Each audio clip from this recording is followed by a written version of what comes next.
रायबरेली में आज बसंत महोत्सव पर्व बड़ी धूमधाम से मनाया गया। कार्यक्रम में प्रदेश सरकार के स्वतंत्र प्रभार उद्यान राज्य मंत्री दिनेश सिंह मुख्य अतिथि के तौर पर पहुंचे। कार्यक्रम के दौरान उन्होंने जल्द ही उद्यान में ट्रैक व स्विमिंग पूल बनवाने की घोषणा की। साथ ही स्वामी प्रसाद व मनोज पांडे के बीच चल रही तनातनी को उनके पार्टी का मामला बताया। दरअसल रायबरेली में इन दिनों अखिलेश यादव के एक दिवसीय दौरे के दौरान जहां मान्यवर काशीराम की मूर्ति के अनावरण में समाजवादी पार्टी दो खेमों में नजर आई, वहीं लगातार इसकी चर्चा भी बनी रही और सोशल मीडिया पर स्वामी प्रसाद मौर्य द्वारा दिए गए बयान की भी जमकर आलोचना हुई। वहीं आज बसंत महोत्सव के उद्घाटन में पहुंचे उद्यान मंत्री स्वतंत्र प्रभार दिनेश प्रताप सिंह पत्रकारों को द्वारा सवाल पूछने पर उन्होंने समाजवादी पार्टी पर तंज तो जरूर कसा, लेकिन मनोज कुमार पांडे व स्वामी प्रसाद मौर्य के द्वारा जो भी मतभेद है उस पर बोलने से कतराते जरूर नजर आए। वहीं बसंत महोत्सव को लेकर जहां एक ही मंच पर रायबरेली के बुद्धिजीवी व सामाजिक संगठन के लोग एक साथ इकट्ठा हुए थे, जिसको देखकर निकाय चुनाव को भी धार देने की बात जरूर सामने आ रही है,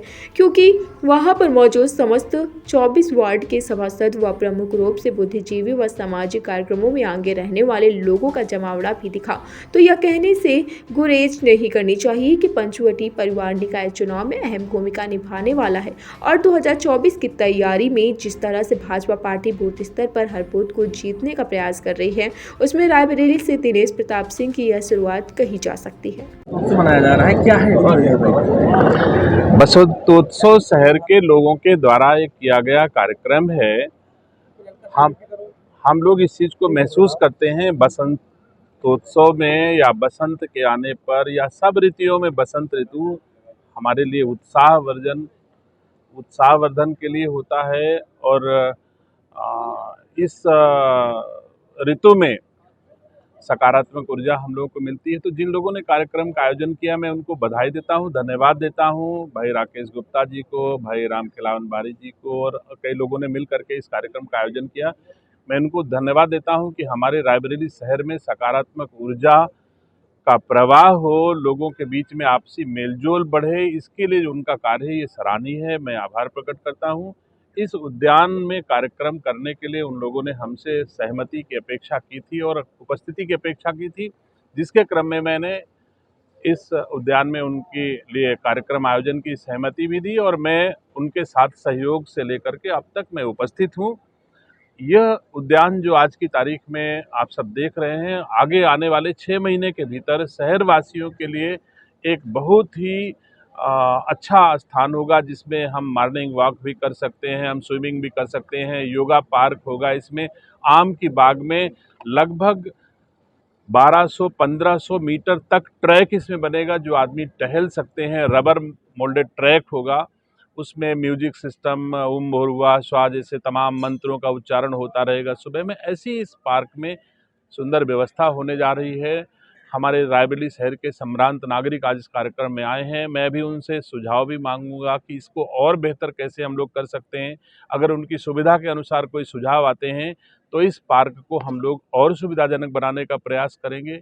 मेरा प्रयास होगा कि ये लखनऊ का जनेश्वर मिश्रा पार्क जैसे है, उसका मिनी जनेश्वर मिश्रा पार्क की तरह ये रायबरेली वासियों के लिए मैं समर्पित कर सकूं, इसका मेरा प्रयास होगा। मंत्री जी, अब थोड़ा सा जना रह गई है बताने को, जो प्रचार हो रहा है और ये नगर निकाय चुनाव में क्या रहेगा बीजेपी का? आप सरकार की दृष्टि से पूछ रहे हो सवाल की भारतीय जनता पार्टी के बारे में पूछ रहे हो, दोनों में अंतर है। आपने कहा घर घर पूछा जा रहा है, तो सरकार की तरफ से घर घर की कोई जानकारी नहीं है। पार्टी के अभियान चल रहे हैं जो घर घर जानकारी देने का काम कर रहे हैं और पार्टी का दायित्व भी है कि भारत सरकार और उत्तर प्रदेश सरकार से जो सेवाएं हुई हैं उनको लोगों के बीच में बताने की, चर्चा करने की हमारी पार्टी का दायित्व है। वो कार्यकर्ता पार्टी के करते रहते हैं। मंत्री जी, स्वामी प्रसाद मौर्य का जो बयान वायरल हो रहा है उससे आप पहले से ही वाकिफ होंगे।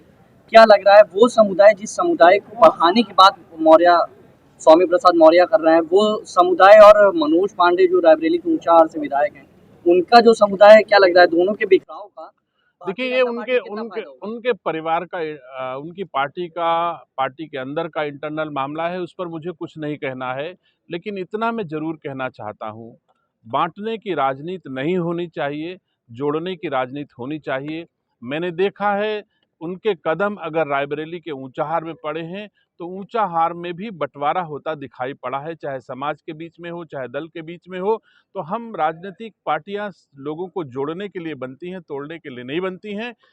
ईश्वर सद्बुद्धि दे उन लोगों को जो लोग बांटने का काम करते हैं कि वो बांटने के बजाय जोड़ने का काम करें, एक सुखद वातावरण रायबरेली और उत्तर प्रदेश को देने का प्रयास करें बजाय तोड़ने के। क्या लग रहा है काशीराम की मूर्ति का अनावरण के बाद जो समुदाय है सपा की तरफ कितना आकर्षित होगा? जब काशीराम जी की पार्टी का नाम बहुजन समाज पार्टी है, जिसके वो संस्थापक थे, और उसकी राष्ट्रीय अध्यक्ष हैं बहन मायावती जी।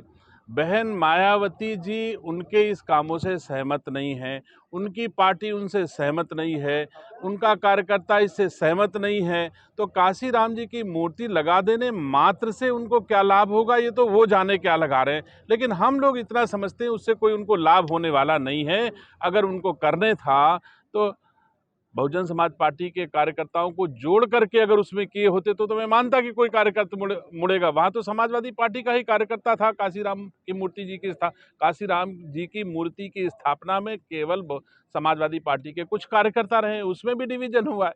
तो क्या लाभ होगा उसमें? फायदा, नुकसान को छोड़ के फायदा तो कुछ होने वाला नहीं है। अन्य चीज़ों पर अभी अखिलेश यादव का एक बयान आया है जिसमें कहा है कि उत्तर प्रदेश पुलिस के अनुसार आगरा में रामनवमी जैसे पावन पर्व पर जिन असामाजिक तत्वों ने स्वयं घटना को अंजाम दिया, दूसरे संप्रदाय के लोगों पर झूठा आरोप लगाकर जिस तरह प्रदेश का सौहार्द बिगाड़ना चाहा, उनको तत्काल दंडित किया जाए तथा ईमानदार जांच करने वाले पुलिसकर्मियों को पुरस्कृत किया जाए। उत्तर प्रदेश सरकार में जितनी भी जांचें हो रही हैं वो ईमानदारी से हो रही हैं। अगर अखिलेश यादव जी को कोई संदेह हो तो हमारे मुख्यमंत्री जी से कोशिश कर लें, प्रयास कर लें। हमारे मुख्यमंत्री जी ईमानदारी से ही जांच कराते हैं। कोई आज तक इसमें जांच नहीं हुई। बेईमानी की जांच हुई होगी तो उनके ज़माने में हुई होगी, बेईमानी के काम हुए होंगे तो उनके ज़माने में होंगे। हमारे उत्तर प्रदेश सरकार के यशस्वी मुख्यमंत्री जी के ज़माने में ईमानदारी से ही जांचें होती हैं, ईमानदारी से ही काम होता है, ईमानदारी से भर्ती होती हैं। आप पता लगा लीजिए आज की तारीख में जितनी भर्तियाँ हो रही हैं, चाहे क्लर्क की हो चाहे PCS की भर्ती हो, उत्तर प्रदेश में 100% ईमानदारी से होती हैं। और पहले रजिस्टर में नाम लिखे जाते थे। अगर मंत्री जी के रजिस्टर में नाम अंकित है तो चाहे वो 5 नंबर पाने वाला अभ्यर्थी है वो पास हो जाता था, 99% पाने वाला अभ्यर्थी फेल हो जाता था, प्रतिभा का गला घोटा जाता था। आज हमारे यहाँ इस सरकार में प्रतिभा का सम्मान होता, जो व्यक्ति वो योग्य है वो दायित्वों के निर्वहन के लिए उसको चुना जाता है। अखिलेश यादव ने अपरोक्ष अब मुझे अपने गेस्ट को हिंदुओं पर अपरोक्ष रूप से हमला बोला है, कहा है कि रामनवमी पर उन्हीं लोगों ने खुद बवाल किया और एक सांप्रदायिक दंगा भड़काने का प्रयास। जिस व्यक्ति के पास, देखिए हम आप सब लोग जानते हैं विपक्ष का मतलब क्या होता है। सत्ता पर विपक्ष के दायित्वों का निर्वहन करना चाहिए। अखिलेश यादव जी विपक्ष के दायित्वों का भी निर्वहन नहीं कर पा रहे हैं। ये सौहार्द कायम रखना विपक्ष का भी काम है, इस तरह की भाषा बोलना विपक्ष का भी काम नहीं है। सत्ता पक्ष का तो काम है, हमको संभल के रहना चाहिए। लेकिन अगर विपक्ष का जो काम होता है, अगर डेवलपमेंट कहीं नहीं हो रहा है, विपक्ष उंगली उठाए उस पर, कहीं भ्रष्टाचार हो रहा है सरकार में, कोई गलती हो रही, किसी के साथ इनजस्टिस हो रहा तो सरकार उठाए। इस तरह की बात तो समाज तोड़ने की बात शुरू से कर रहे हैं। उनके पास कोई मुद्दा नहीं है, मुद्दा विहीन समाजवादी पार्टी है।